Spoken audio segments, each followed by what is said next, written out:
Hello everyone, this is Poohhead189, and today we're talking about the most important aspect of fantasy dwarves, particularly in Warhammer. No, it's not gold, it's not beer, it's not even grudges. It's the beards. That's right, we're talking about beards, and their significance in dwarf culture.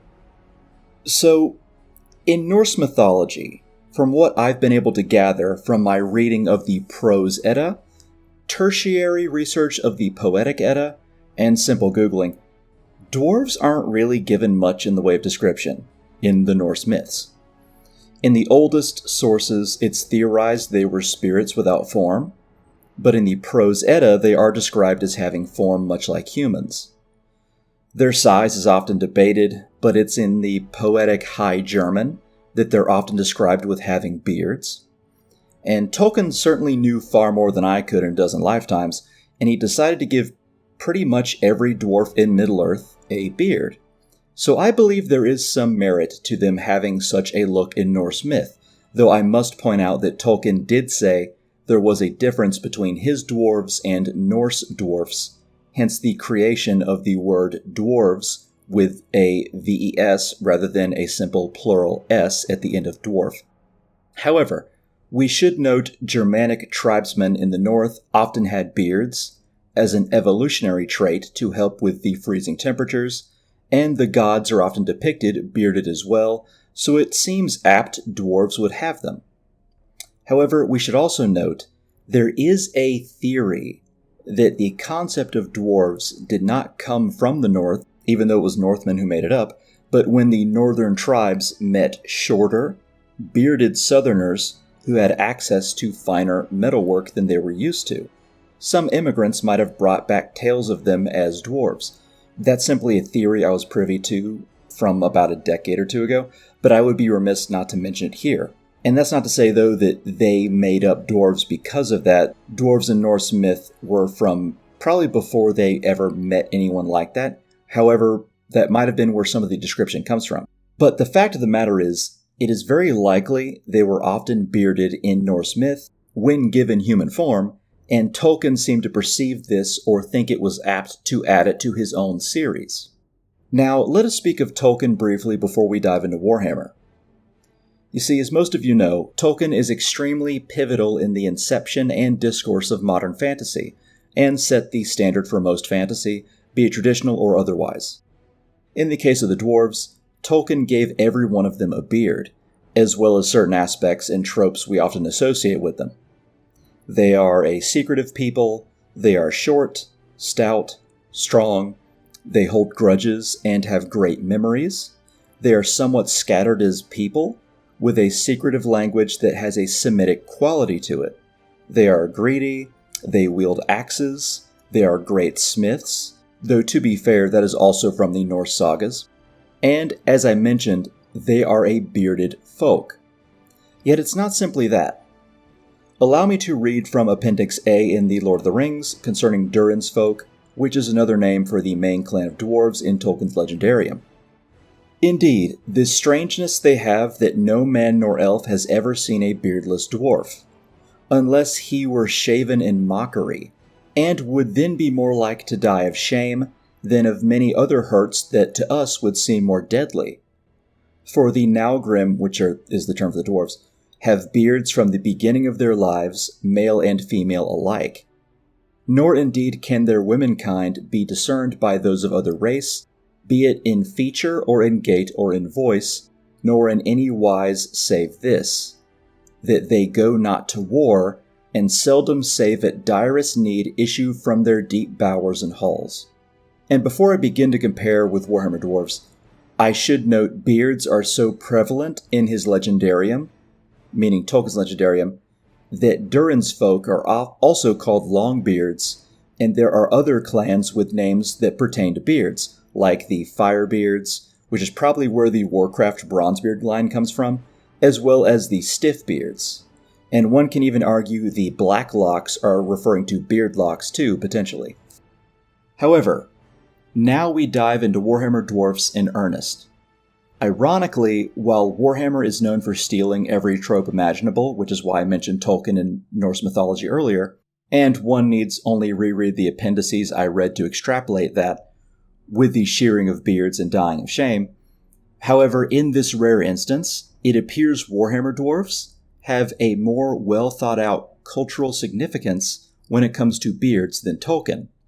And this is where we get into the meat of the video. You see, Warhammer dwarfs highly prize their beards, above all other dwarves of all other popular mediums. A dwarf's beard is inherently tied to their value in a multitude of ways. And, less commonly known, a dwarf maiden's hair serves the same purpose. In Warhammer, a dwarf measures his age by how long and robust his beard is, and to a dwarf, the longer the beard, the older and more venerable a dwarf is, which also shows how wise and even potentially prosperous he is.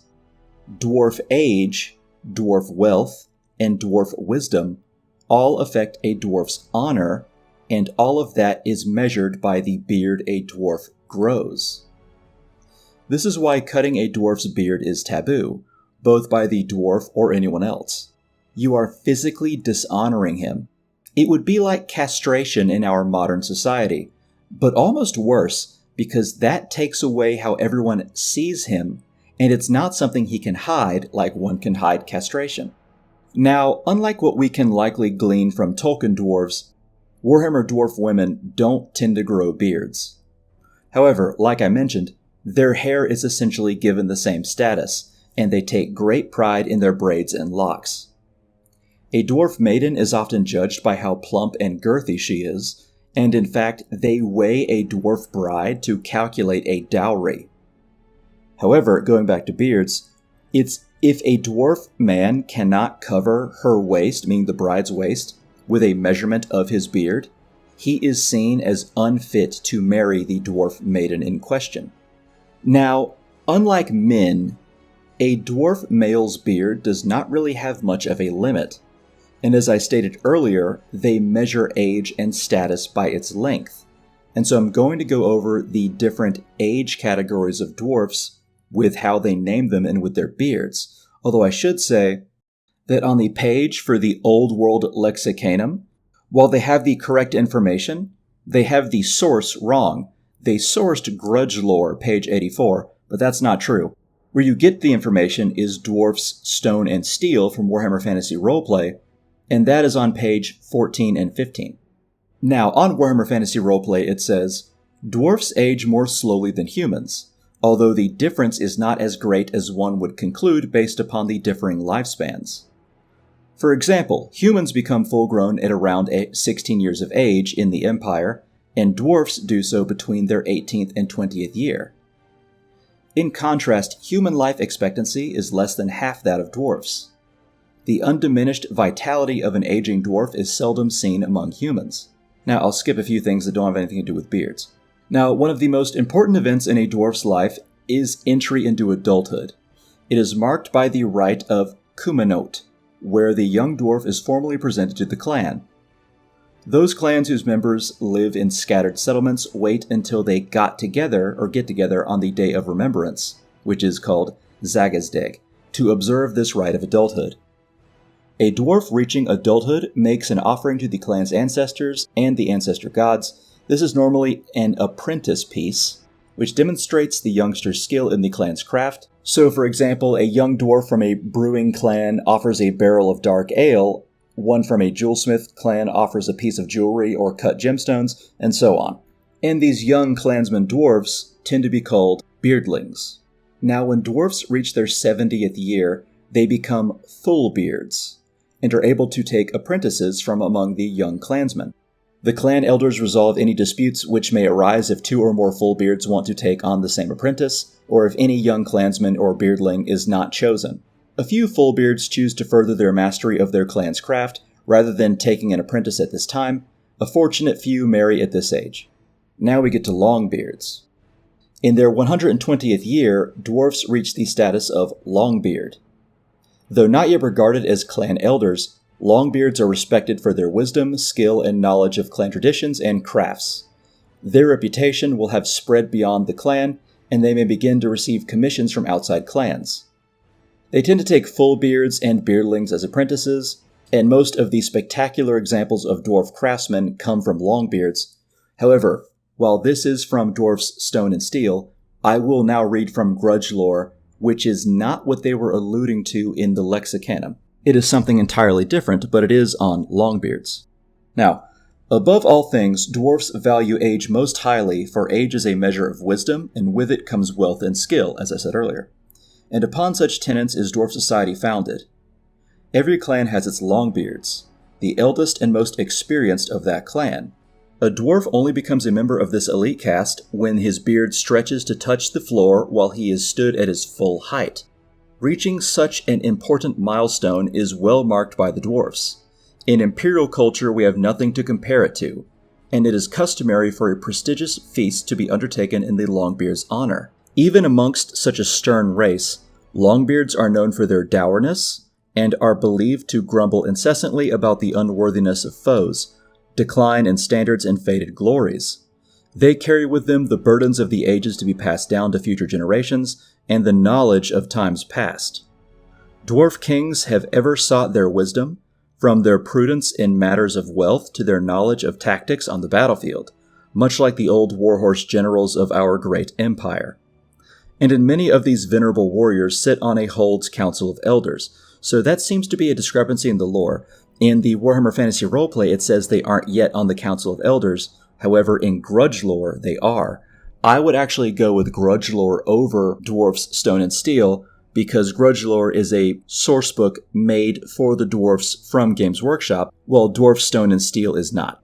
In battle, Longbeards display their heritage proudly, and oft their long facial hair is bound up in gold ingot or copper banding.